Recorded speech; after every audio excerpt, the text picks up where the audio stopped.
start off with a little icebreaker, tell you a little about me. I am the youngest of three with two older sisters. My father's actually writing a book about raising us, which he titled "We Should Have Quit After Two." I don't know why. I had a really hard time figuring out what I wanted to do for a career. So I went to everybody's favorite backup plan and I became a cop.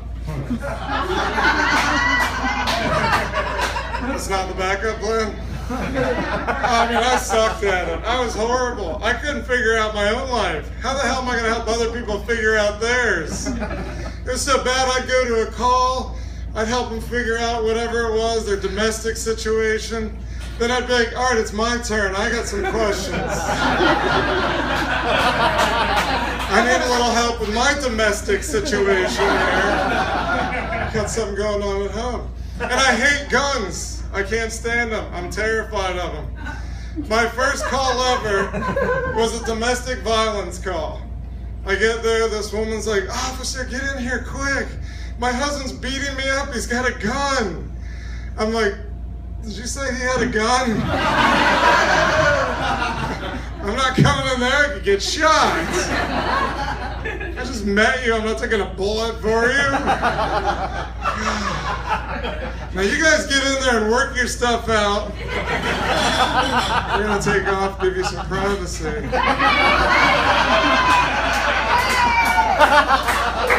Protect and serve my ass.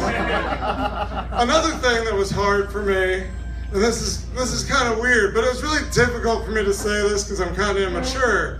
But maybe some of you, maybe Dan in the back might experience this when you get arrested by a cop and they're searching you. What do they say to you? Spread your legs. That sounds gross. I don't want to say that to somebody. I don't say that to my own girlfriend. I don't even think a gynecologist says that to their patients. The stirrups are implied. Can you imagine corporate America saying that to somebody? "Hey, John, love that report. I'll see you in the conference room. By the way, when you get in there, spread your legs." No. Yeah, that's not the way it works. When you get hired in corporate America, boom, first thing, sexual harassment video within 5 minutes. Law enforcement, they bring you in a big gymnasium with a bunch of other cops. You're all searching each other. Spread your legs, spread your legs. "I Want to Get Freaky With You" by Silk is playing in the background.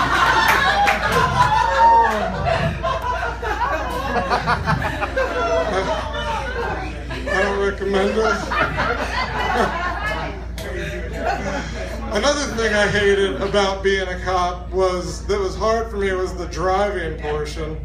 Let me explain, not driving per se, but before I ever stepped foot in a patrol car, I had 10 years of experience in a car.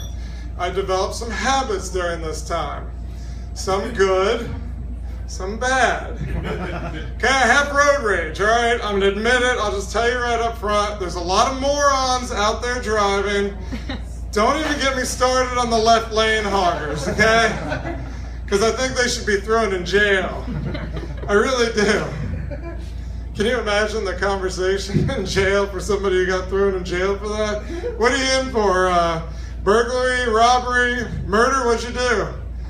"Oh no, I didn't get around to caddying the left lane fast enough. They threw the book at me." But no, I'm just driving along, minding my own business. Somebody just cuts me off, and it just pisses you off. You gas it to catch up to him. You start screaming obscenities at him. You're giving him the finger.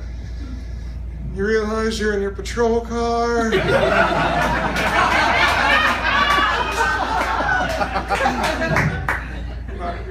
Not good. As you were. By the way, let me just throw out this little tidbit for you guys. If you're driving down the road and you're speeding, which we all do, and you see a cop that's pulled somebody over and he's standing outside of his car talking to them, you don't need to fucking hit your brakes. His attention is already on somebody else. Come on, really.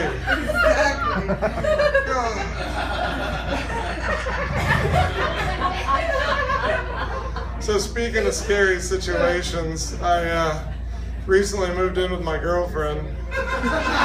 And it wasn't really recently, it was a year ago, but it feels new because it's so hard to get used to. Because she's very Italian, and I'm not even close to Italian. Like, authentic Italian food to me is a good Domino's pizza.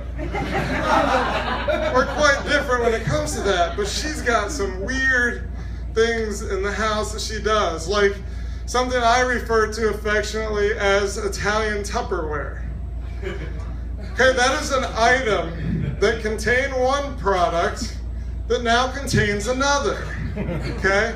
For example, the Parmesan cheese. I went to throw it away one day. She's like, "No, excuse me, we can use that for something else." So wanting to get out of the conversation as quickly as I could, I said, "Okay, that's fine." Next day, I have a beautiful plate of spaghetti. I go to the fridge, see the Parmesan cheese. There's nothing labeled, "Do not eat this." No big stop sign on it. Not even a sticker that has the number of the Poison Control Center. Okay? So when I bit into it and discovered it was laundry detergent, you don't recover from that quickly. She does that for everything too. I bought almonds recently. Trying to be healthy, you know. And I opened up the bag and I ate some and I put them away. She comes up to me later, "Excuse me." By the way, this isn't really how she talks, but this is, as far as you know, this is how she talks. "Excuse me, you left this bag open and that attracts bugs and they'll get stale. So I put them in a container for you." And she hands me my almonds that are now contained in an empty Clorox bottle.